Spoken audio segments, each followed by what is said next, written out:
नमस्कार। आकाशवाणी से प्रस्तुत है समाचार प्रभात।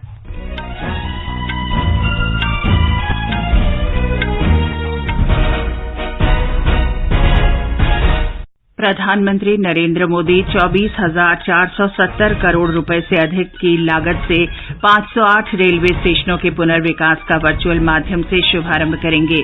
केंद्र सरकार ने 6,40,000 गांवों तक भारत नेट का विस्तार करने के लिए 1,39,500 करोड़ रुपए से अधिक का आवंटन किया। राष्ट्रपति द्रौपदी मुर्मू आज मद्रास विश्वविद्यालय के 165वें दीक्षांत समारोह को संबोधित करेंगी। उत्तराखंड, पूर्वी उत्तर प्रदेश, बिहार, सिक्किम और पूर्वोत्तर राज्यों में आज तेज से बहुत तेज बारिश की संभावना।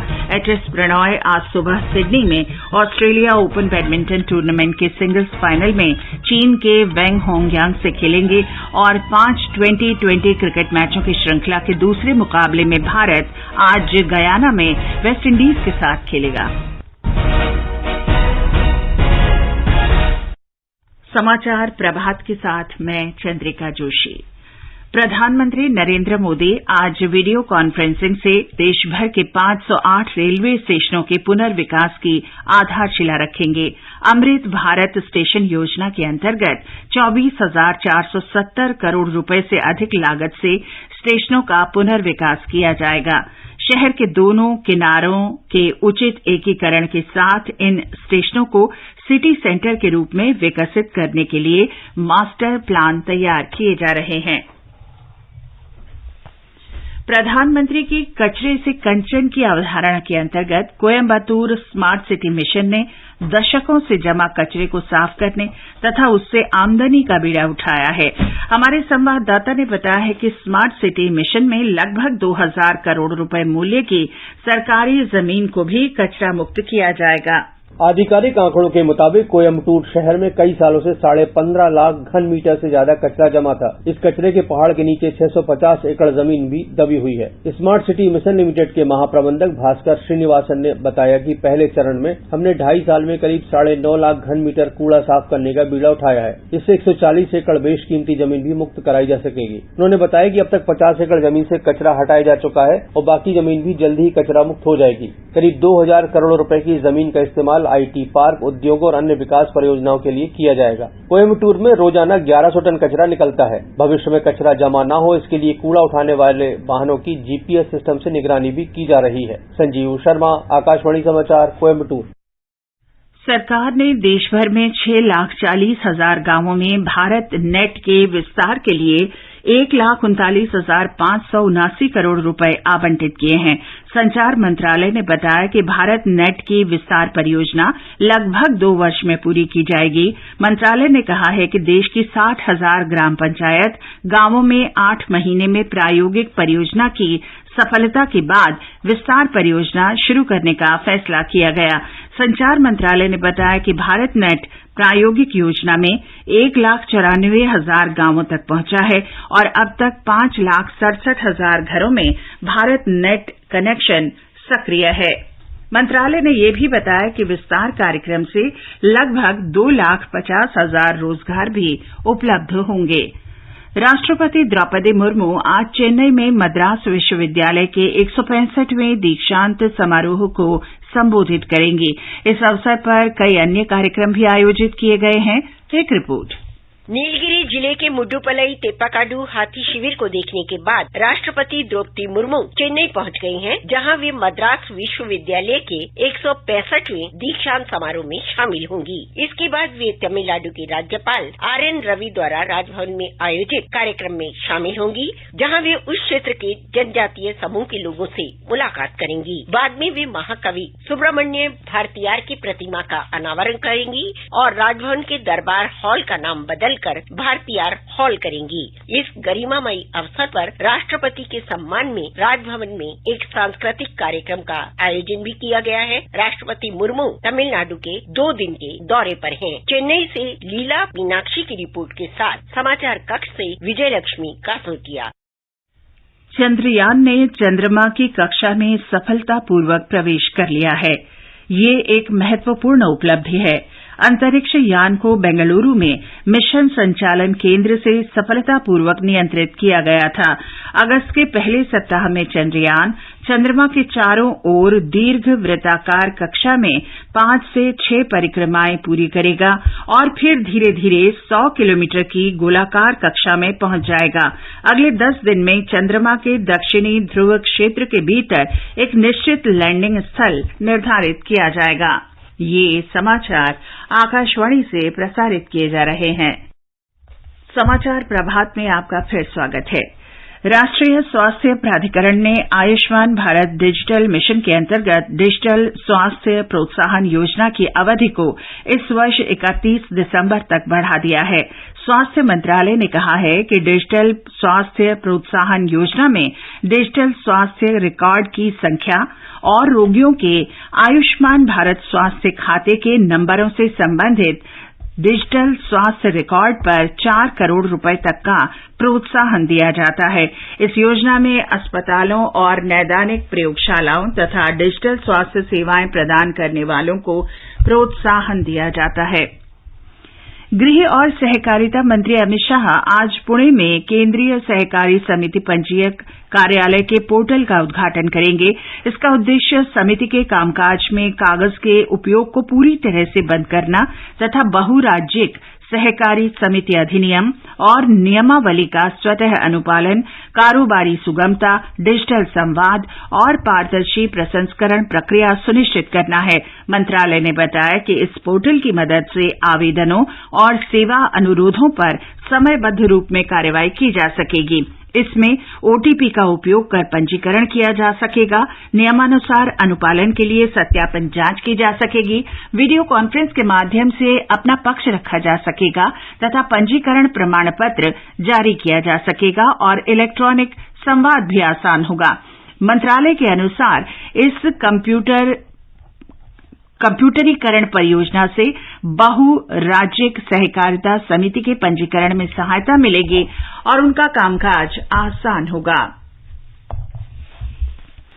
मौसम विभाग ने अगले 4 दिन के दौरान उत्तराखंड, उत्तरी उत्तर प्रदेश, बिहार, पश्चिम बंगाल के उप हिमालय क्षेत्र और सिक्किम के अलग अलग जगहों में तेज से बहुत तेज बारिश की संभावना व्यक्त की है। मध्य प्रदेश और उसके आसपास के इलाकों में अगले सप्ताह भी बारिश जारी रहेगी। हिमाचल प्रदेश में आज येलो अलर्ट जारी किया गया है। मौसम विभाग ने कहा है कि आज से राज्य में अगले 4 दिन में बारिश से राहत मिलेगी। उत्तराखंड और उत्तर प्रदेश के अलग अलग जगहों पर बुधवार तक तेज और बहुत तेज बारिश जारी रहने के आसार हैं। मौसम विभाग के वरिष्ठ वैज्ञानिक आरके जैनामणि ने बताया कि पूर्वोत्तर में अरुणाचल प्रदेश, असम, मेघालय और नागालैंड तथा मणिपुर के अलग अलग जगहों पर अगले 4 दिन तक तेज से बहुत तेज बारिश होने का अनुमान है। अभी जो अपडेट है यही है कि हमारा जो पूर्वोत्तर राज्य है वहाँ heavy to very heavy rainfall, isolated extremely heavy rainfall, orange colour warning है। बहुत सारा जगह में रेन का कम हो रहा है क्योंकि अभी जो मेन सिस्टम है, जो मानसून ट्रफ है, वो उत्तर का दिशा में ज्यादा जा रहा है और दिल्ली में भी बारिश का जो रहेगा ड्रिजिल हो सकता है। और जो पश्चिम हिमालय का क्षेत्र है, उत्तराखंड में हेवी टू वेरी हेवी हो सकता है। उत्तर प्रदेश में हेवी रेनफॉल होगा। एचएस प्रणॉय आज सिडनी में ऑस्ट्रेलिया ओपन बैडमिंटन टूर्नामेंट के सिंगल्स फाइनल में चीन के वेंग होंगयांग से खेलेंगे। उन्होंने सेमीफाइनल में प्रियांशु राजावत को 21-18, 21-12 से पराजित किया। अन्य वर्गों में भारतीय चुनौती पहले ही समाप्त हो चुकी है। भारत 5 2020 क्रिकेट मैचों की श्रृंखला के दूसरे मुकाबले में आज गयाना में वेस्टइंडीज के साथ खेलेगा। हार्दिक पांड्या भारतीय टीम की कप्तानी करेंगे। पहले मैच में वेस्टइंडीज ने भारत को 4 रन से हराया था। चीन में चल रहे 31वें वर्ल्ड यूनिवर्सिटी गेम्स में भारत 11 स्वर्ण, 5 रजत और 10 कांस्य सहित 26 पदक लेकर चौथे स्थान पर है। 2 वर्ष पर होने वाला ये आयोजन कोविड के कारण वर्ष 2021 में नहीं हो सका था। भारतीय खेल प्राधिकरण साई ने चीयर फॉर इंडिया अभियान के अंतर्गत एक लघु फिल्म श्रृंखला हल्ला बोल की शुरुआत की है। इसका उद्देश्य हांगझू एशियाई खेलों के लिए जाने वाले एथलीटों को प्रोत्साहित करना और इन खेलों के लिए जागरूकता फैलाना है। जम्मू कश्मीर के राजौरी जिले के बुढ़ाल इलाके में कोटेरंका तहसील के गुंडा खवास गांव में सुरक्षा बलों ने मुठभेड़ में एक आतंकवादी को मार गिराया है। सूचना मिली थी कि इस इलाके में कुछ आतंकी छिपे हैं जो स्वतंत्रता दिवस से पहले आतंकी घटना को अंजाम दे सकते हैं। इसके बाद सेना, केंद्रीय रिजर्व पुलिस बल और पुलिस ने शनिवार को एक अभियान शुरू किया। जम्मू क्षेत्र के पुलिस महानिदेशक मुकेश सिंह और राजौरी के वरिष्ठ पुलिस अधीक्षक अमृतपाल सिंह ने बताया कि इस इलाके में मुठभेड़ अभी जारी है। इस इलाके में 3-4 आतंकवादियों के छिपे होने की आशंका है। केंद्र शासित प्रदेश लद्दाख में निर्वाचन विभाग ने 5वें लद्दाख स्वायत्त पर्वतीय विकास परिषद के चुनावों की घोषणा कर दी है। मतदान 9 सितंबर को सुबह 8 बजे से शाम 4 बजे तक होगा और 14 सितंबर को मतगणना की जाएगी। महाराष्ट्र सरकार का पर्यटन निदेशालय 12 और 13 अगस्त को प्रभु श्रीराम महोत्सव आयोजित कर रहा है। 2 दिन के महोत्सव में 12 अगस्त को पर्यटकों के लिए रामायण सर्किट भ्रमण कार्यक्रम आयोजित किया जाएगा। हैदराबाद का ऐतिहासिक चार मीनार कल शाम तिरंगे की रोशनी में जगमगा उठा। संस्कृति मंत्री जी किशन रेड्डी ने हैदराबाद में आयोजित एक भव्य समारोह में इसकी शुरुआत की। उन्होंने कहा कि अब चार मीनार में शाम के समय रोशनी होगी। संस्कृति मंत्रालय के राष्ट्रीय संस्कृति कोष की परियोजना के अंतर्गत चार मीनार में रोशनी की व्यवस्था की गई है। इस परियोजना को इंडियन ऑयल फाउंडेशन और भारतीय पुरातत्व सर्वेक्षण के सहयोग से कार्य रूप दिया गया है। ये समाचार हमारी वेबसाइट newsonair.gov.in/hindi पर भी उपलब्ध हैं। और अब आज के समाचार पत्रों की सुर्खियों के साथ हैं नईम अख्तर। धन्यवाद चंद्रिका। आज प्रकाशित अखबारों ने चंद्रयान के चंद्रमा की कक्षा में सफलतापूर्वक प्रवेश करने को सुर्खियों में दिया है। समाचार पत्रों ने रोचक शीर्षक भी दिए हैं। दैनिक भास्कर लिखता है, चांद की चौखट पर पहुंच गए हम। देशबंधु के शब्द हैं, चांद की कक्षा में लगाई छलांग। इस महत्वपूर्ण उपलब्धि को विस्तार से देते हुए दैनिक जागरण ने लिखा है, इसरो ने ट्वीट कर जानकारी दी कि चंद्रयान 3 का अगला ऑपरेशन 6 अगस्त 2023 को रात्रि लगभग 11 बजे के लिए निर्धारित है। अखबारों ने लिखा है, चंद्रयान 23 अगस्त के आसपास चंद्रमा पर सॉफ्ट लैंडिंग का प्रयास शुरू करेगा। चंद्रमा का एक दिन पृथ्वी के 29 दिन के बराबर है। नवभारत टाइम्स सहित कुछ अखबारों ने लिखा है, चंद्रमा की कक्षा में पहुंचते ही चंद्रयान 3 का पहला संदेश मिला। इसरो ने बताया कि चंद्रयान ने जैसे ही चांद की कक्षा में प्रवेश किया, उसे संदेश भेजा, चंद्रमा का गुरुत्वाकर्षण महसूस हो रहा है। कुछ अखबारों ने मणिपुर मंत्रिमंडल की 21 अगस्त से विधानसभा सत्र बुलाए जाने के राज्यपाल की सिफारिश को भी अहमियत दी है। जम्मू कश्मीर से अनुच्छेद 370 हटाने पर 4 वर्ष पूरे होने पर कुछ अखबारों ने वहां की विकास गतिविधियों की चर्चा की है। दैनिक ट्रिब्यून ने सिख रेजिमेंट को मिले अग्निवीर शीर्षक के पासिंग आउट परेड के दौरान मार्च पास्ट करते जवानों के चित्र के नीचे लिखा है, रामगढ़ में शनिवार को अग्निवीरों के पहले बैच की पासिंग आउट परेड हुई। राजस्थान पत्रिका ने जैव विविधता पर विशेष लेख में आकलन के साथ बताया है कि भारत में पेड़ों की कुल 3708 प्रजातियों में से 347 पर खतरा। पेड़ों पर खतरे के कारण है जंगलों की कटाई और बढ़ता शहरीकरण। अपने विशेष आलेख में अमर उजाला ने शीर्षक दिया है, मिलेट ईयर, मानव स्वास्थ्य से पृथ्वी के स्वास्थ्य तक उपयोगी है मोटा अनाज। भारत दुनिया में मोटे अनाजों का सबसे बड़ा उत्पादक है और इसलिए इस पहल को सफल बनाने की जिम्मेदारी भी भारतीयों के कंधों पर है। इसे एक जन आंदोलन बनाना चाहिए और देश के लोगों के बीच मोटे अनाजों के बारे में जागरूकता भी बढ़ानी चाहिए।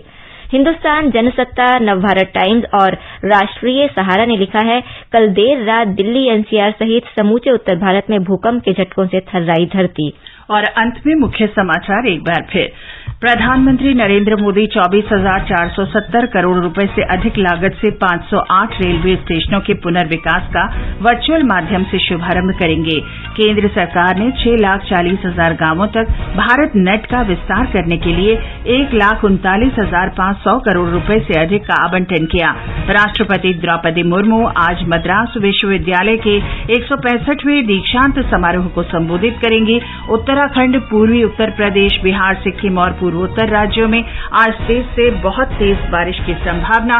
और एचएस प्रणॉय आज सुबह सिडनी में ऑस्ट्रेलिया ओपन बैडमिंटन टूर्नामेंट के सिंगल्स फाइनल में चीन के वेंग योंगयांग से खेलेंगे। इसके साथ ही समाचार प्रभात का ये अंक समाप्त हुआ। नमस्कार।